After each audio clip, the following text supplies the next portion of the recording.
February 20, 1942. 120 miles north of Rabaul, South Pacific.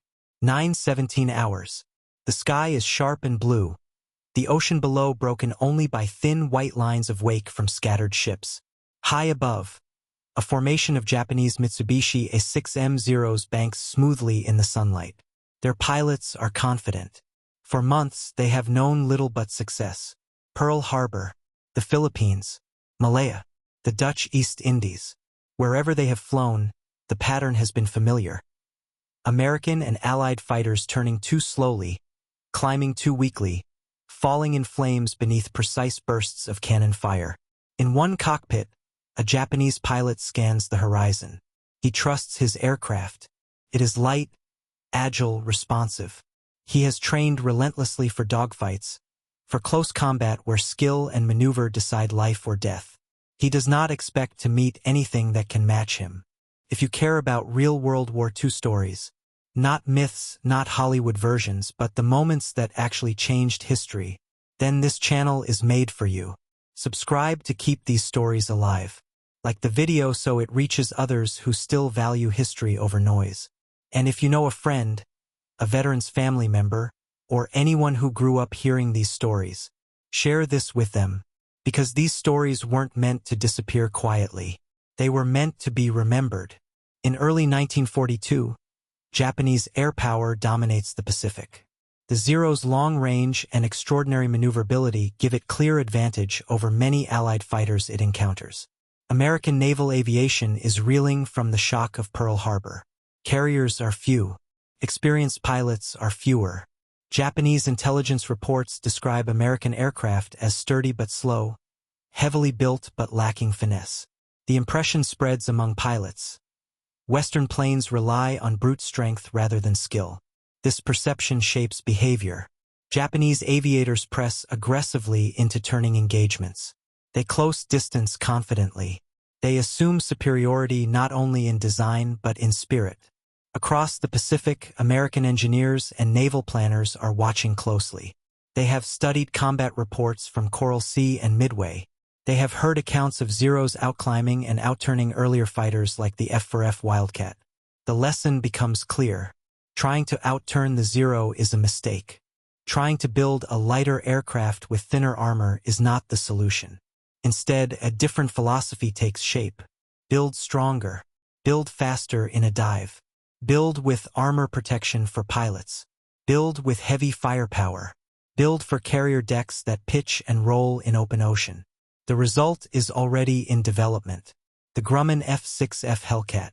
In the early months of its introduction, the Hellcat does not arrive with fanfare. It appears solid, broad-winged, powerful, but not elegant. Some Japanese observers dismiss it as bulky. They see weight where they expect agility. The assumption lingers. Heavier aircraft cannot win close combat against the Zero. But the Pacific War is changing. American pilots are trained differently now. They are instructed to avoid slow-turning duels. They learn to dive aggressively, using speed and altitude advantage. They coordinate in pairs and divisions. They rely on radio communication refined through hard lessons. Inside a Hellcat cockpit, the view is wide and stable. The aircraft absorbs punishment that would cripple lighter designs. 6.50 caliber machine guns are mounted in the wings, capable of concentrated fire. The design does not seek elegance. It seeks survivability. As 1942 turns into 1943, the balance of industrial production shifts. American factories produce aircraft at increasing rates. Replacement pilots are trained methodically, not through the elite and limited system used by Japan. The skies above the Pacific grow more crowded. The Japanese pilot who once expected isolated encounters now faces formations. The American pilot who once felt outmatched now climbs with confidence in his engine's power. Early engagements between the Hellcat and Zero are cautious. Japanese pilots test the newcomer. They attempt to draw it into familiar maneuvers. Some succeed, but others discover something new. The Hellcat does not stall as easily in a dive. It accelerates quickly. It withstands damage that would send a Zero spiraling down. Confidence shifts slowly. not in a single dogfight but across repeated encounters. By mid-1943, the Pacific sky is no longer a place of assured dominance for Japan. The aircraft once dismissed as heavy begins appearing in numbers. And numbers, combined with durability and firepower, alter expectation. The plane that some mocked is not seeking to dance in tight circles. It is seeking to endure, to climb, to strike, and to return. And in war, returning matters. September 1st, 1943. Aboard USS Essex, Central Pacific. 6:42 hours. The carrier deck is already alive. Crewmen in colored jerseys move with practiced precision across the wooden planks.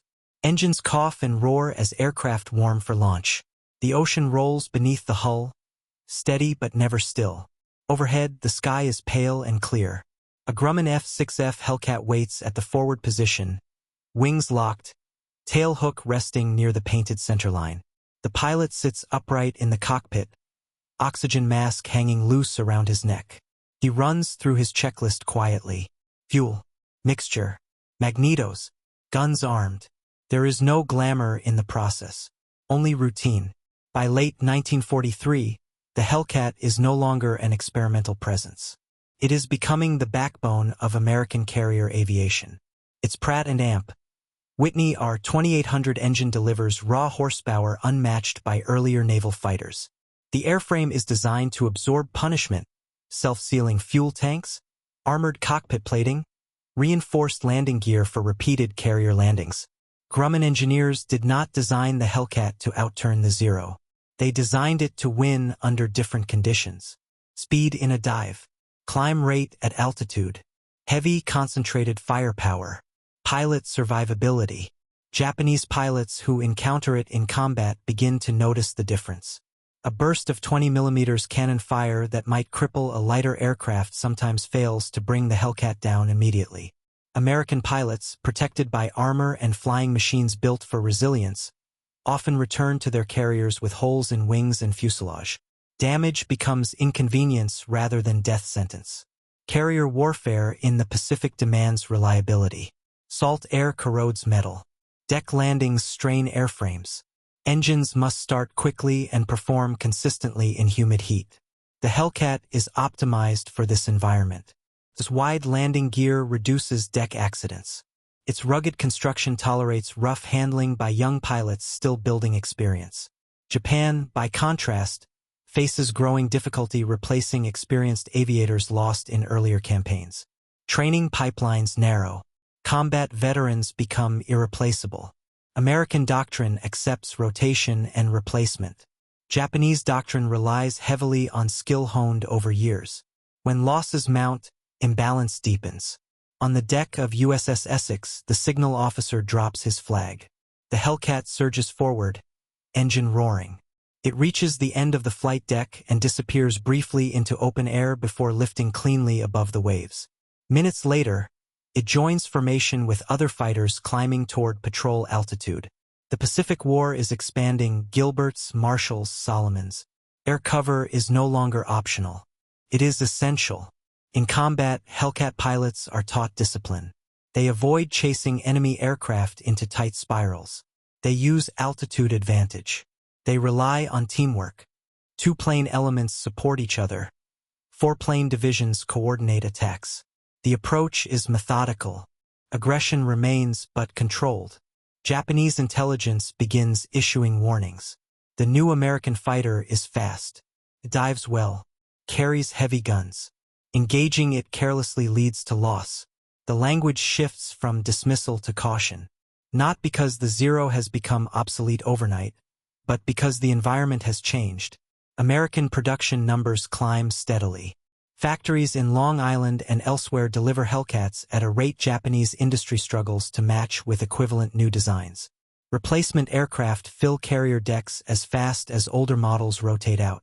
Quantity reinforces quality. Pilots who survive engagements pass on tactics. Training manuals incorporate lessons learned from earlier defeats. Institutional memory grows. In the skies over the Central Pacific, engagements become more frequent and more decisive. Hellcats intercept Japanese formations before they reach fleet targets. Dive bombers like the Douglas SBD Dauntless rely on fighter cover to reach their objectives. The synergy matters. Air superiority is not achieved by one aircraft alone. It is achieved by coordination. Japanese pilots who once entered combat with quiet certainty now weigh encounters differently. Reports from the front speak of heavier American fighters capable of absorbing hits and returning sustained fire. Confidence, once automatic, requires recalculation. The Hellcat's dominance does not arise from elegance. It arises from design aligned with strategy. Built for a long war. Built for mass production. Built to protect pilots who can fight again tomorrow. On the rolling deck of a carrier in 1943, that philosophy begins to show its strength. The aircraft once underestimated is no longer novelty. It is becoming presence. June 19, 1944. Philippine Sea. 10:03 hours. The ocean stretches in every direction. Deep blue, deceptively calm. American carrier task forces hold formation. Gray hulls cutting clean wakes across open water. Radar operators below deck track faint returns on glowing screens. The reports are steady now. Large formation imbund. Hundreds of miles away, Japanese carrier aircraft have launched in waves. Pilots climb into altitude with a sense of obligation that borders on inevitability. Many are younger than those who flew in 1942. Their training hours are fewer. Their instructors, in some cases, are no longer alive. They carry faith in tradition, faith in maneuver, faith in sacrifice. They also carry fuel calculated tightly for long-distance strike. On American carriers, Hellcat pilots strap into cockpits with quiet focus. They have trained for interception. They have flown combat air patrol countless times. They trust radar vectors delivered through radio headsets. Altitude advantage is already theirs. When the first Japanese formations appear as distant specks, the difference in preparation becomes visible. The engagement that follows will later be given an unflattering nickname by American pilots, the Great Marianas Turkey Shoot. But in the moment, nothing feels casual. Hellcats dive from above with speed that Zeros struggle to match. Coordinated elements move in disciplined pairs, covering each other's blind spots. 6 machine guns concentrate fire with devastating effect. Japanese aircraft break formation under pressure. Some attempt tight turns, drawing on doctrine refined in earlier years. But Hellcats do not commit to those circles. They climb, reposition, strike again. Inside one Japanese cockpit, a pilot watches a comrade's aircraft erupt in flame after a short burst of .50 caliber fire. He banks sharply, scanning for threat. The sky feels crowded, hostile. He has been told that American fighters are heavy and less agile. What he encounters is speed and altitude control. Radar-guided interceptions mean American fighters are rarely surprised. Japanese formations, by contrast, often approach without accurate picture of defending strength. The element of shock has reversed. Where once American pilots felt outmatched in maneuver, now Japanese aviators face aircraft built for resilience and flown by crews trained in coordinated tactics. The day stretches into multiple waves of combat. American pilots land, refuel, rearm, and launch again. Carrier deck crews work methodically, moving aircraft with disciplined choreography.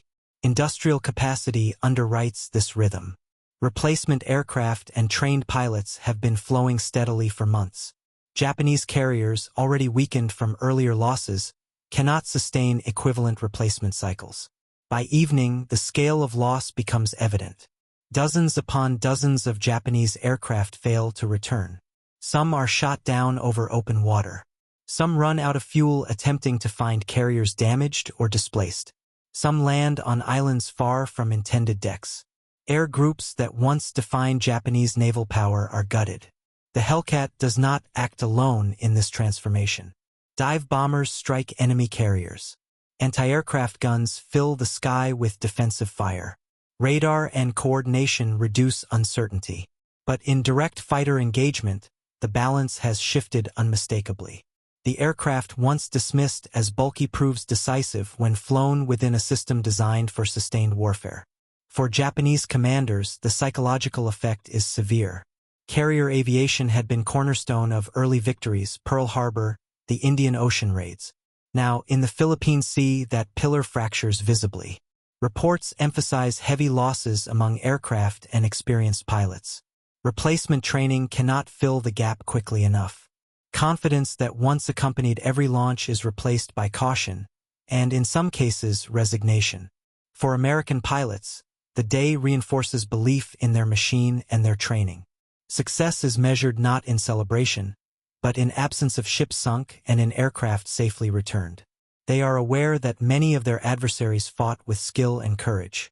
But courage without depth cannot sustain air superiority. As darkness falls over the Philippine Sea, carrier decks glow under carefully shielded lights. Mechanics inspect bullet holes. Pilots remove helmets, faces drawn and silent.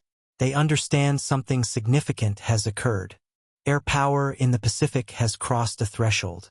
The fighter that Japan once mocked now stands at the center of an undeniable shift. The sky, once contested with uncertainty, increasingly belongs to the side that can replace, retrain, and return. October 24, 1944. Leyte Gulf, Philippine Islands. 7:18 hours. Low clouds drift over a restless sea.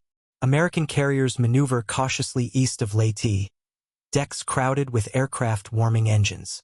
The war has moved steadily westward across the Pacific, Gilbert's, Marshall's, Marianas. Now it approaches the Philippines. Below deck, radar operators track multiple inbound contacts. The tone in the ready rooms is restrained. Pilots study maps pinned to bulkheads. Coffee sits half-finished in metal cups. Orders come quietly.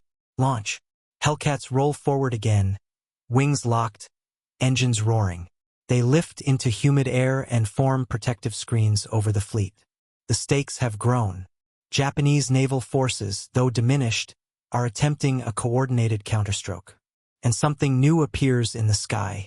Kamikaze aircraft. The first suicide attacks shock even seasoned pilots. Japanese aviators, trained to crash deliberately into enemy ships, approach low and fast. Some are intercepted before reaching their targets. Others slip through. The Hellcats' role shifts from air superiority alone to constant defensive patrol. Reaction time becomes everything. Pilots must identify threats quickly, fire accurately, and break away before collision. In this new phase, durability matters again. Engines run hard for extended hours. Landings are frequent. Relaunch cycles are relentless. Japanese air power, once built around offensive strike doctrine, now increasingly relies on sacrifice. Losses in experienced aviators after 1942 and especially 1944 have thinned the ranks. Training programs cannot produce replacements with equivalent depth. The ideological commitment remains fierce. Young pilots climb into cockpits knowing they may not return. But aircraft quality and pilot proficiency no longer align as they once did. American air groups, by contrast, operate within a system that rotates personnel and aircraft efficiently. Pilots who survive missions are debriefed. Tactics evolve quickly. Radar coordination tightens. Combat air patrol pattern refine. Hellcats intercept attackers before they reach carrier decks. Anti-aircraft gunners add overlapping fire. Layered defense replaces improvisation. The shift in air superiority affects operations beyond immediate fleet defense. On Leyte itself, American ground forces rely on consistent air cover to blunt Japanese counterattacks. Close air support and interdiction missions reduce enemy movement at critical moments. Air control allows supply ships to approach beaches with fewer disruptions. Air control allows wounded to be evacuated more safely. Air control compresses enemy options. Meanwhile, new aircraft types enter the theater. The Boeing B-29 Superfortress begins operations from captured bases in the Marianas. Its long-range bombing campaigns carry war closer to Japan's home islands. The Hellcat does not conduct strategic bombing, but it protects the system that enables it. Carrier groups project power deep into contested waters. Fighters clear the sky for bombers and torpedo planes. The integration becomes routine. For Japanese commanders, the realization grows more severe. Aircraft losses at the Philippine Sea and Leyte Gulf cannot be replaced quickly. Fuel shortages worsen as American submarines cut shipping lanes. Even surviving aircraft often lack experienced crews. The Zero, once symbol of dominance, now encounters adversaries with superior speed, protection, and coordination. The Hellcat's broad wings and rugged frame, once dismissed as heavy, prove assets in sustained operations. On a damaged carrier deck after a kamikaze strike, American sailors fight fires with controlled urgency. Hellcat mid smoke, tailok caching wire cleanly. The pilot taxis clear and climbs out quickly, assisting deck crew in moving aircraft to safety. The machine returns to service once refueled. Returning matters. Returning preserves continuity. By late 1944, the Pacific sky has changed permanently. Japanese pilots approach engagements aware that the odds have shifted. Avoidance advisories circulate. Engagement is no longer assumed advantage. American pilots approach with measured confidence, not arrogance but trust in training and equipment. The aircraft that was once underestimated now forms shield and spear simultaneously. From island to island, the pattern repeats. Air superiority secures beachheads. Secured beachheads allow new airfields. New airfields extend reach further west. The arc bends steadily toward Japan. And in that arc, the Hellcat remains constant presence, less celebrated perhaps than dramatic bombers, but central to the steady erosion of Japanese air power. March 18, 1945, 150 miles south of Kyushu, Japan. 8:11 hours. The sea is steel gray beneath a low ceiling of cloud. American carrier groups hold position within striking distance of the Japanese home islands. The coastline lies just beyond the horizon, close enough now to imagine clearly. On the flight deck of USS Bunker Hill, Hellcats idle in staggered rows. Mechanics step back as engines roar to full power.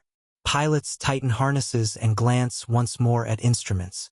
For many, this is no longer distant war. This is the doorstep. Japanese airfields on Kyushu are active, though resources are strained. Aircraft sit dispersed beneath camouflage netting. Fuel is rationed carefully. Maintenance crews work with limited parts. Pilots, some seasoned, many newly trained, await orders in quiet readiness. They know the enemy has come close. They also know their margin for error has narrowed. When American strikes begin, Hellcats lead the approach. Their mission is clear. Sweep the skies, suppress interceptors, protect dive bombers and torpedo aircraft targeting airfields and shipping. Climbing through cloud cover, American pilots break into clearer air above. Radar guidance has brought them near likely interception zones. Radio chatter is brief and controlled. Contacts appear ahead. Japanese fighters rise to meet them, engines straining for altitude. The aircraft Zero still present, along with newer types introduced in desperate attempts to counter American superiority. But the imbalance is structural now.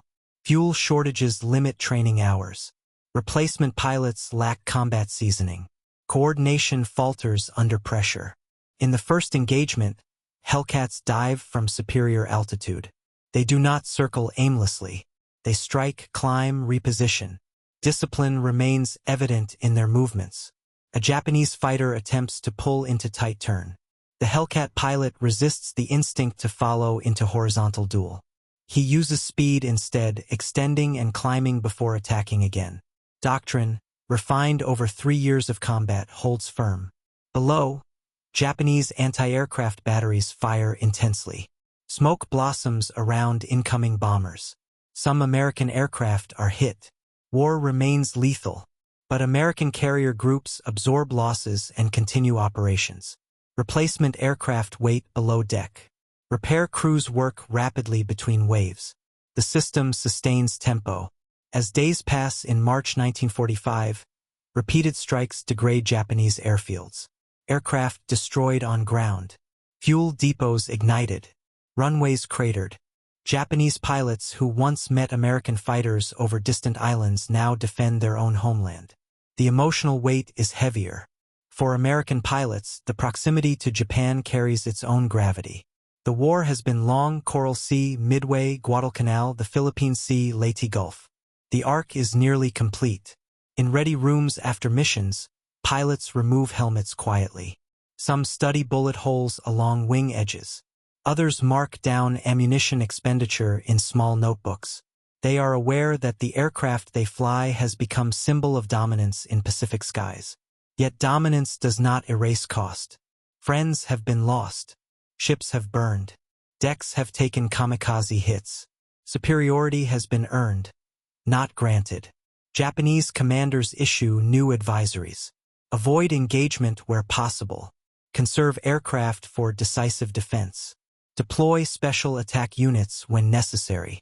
The language reveals constraint. What was once expansive offensive doctrine has narrowed into defensive preservation. The Hellcat does not end the war alone. B-29 bombers begin sustained operations against Japanese cities. Submarines tighten blockade. Marines and soldiers advance across Okinawa at terrible cost. But without air superiority, one gradually fought for daily, those operations would unfold differently. Control of the sky permits projection of power onto land and sea alike. When news of surrender arrives in August 1945, many Hellcats remain operational on carrier decks. Some pilots are still young enough to remember the shock of Pearl Harbor as adolescents. The aircraft that once seemed heavy and unimpressive has become workhorse of transformation. Mockery gave way to caution. Caution gave way to respect. Respect gave way to avoidance. In quiet hangars after the war, some Hellcats sit idle, paint faded by salt air and sun. Mechanics who once maintained them return to civilian life. Pilots carry memories of open sky and distant horizons. The story of the plane Japan mocked is not about humiliation. It is about adaptation, about how design aligned with strategy can reshape balance, about how endurance, production, and disciplined tactics can overcome early disadvantage. The Pacific sky did not change overnight. It changed because machines were built for the long war, and men were trained to use them with restraint and persistence. In that steady transformation, the Hellcat found its place.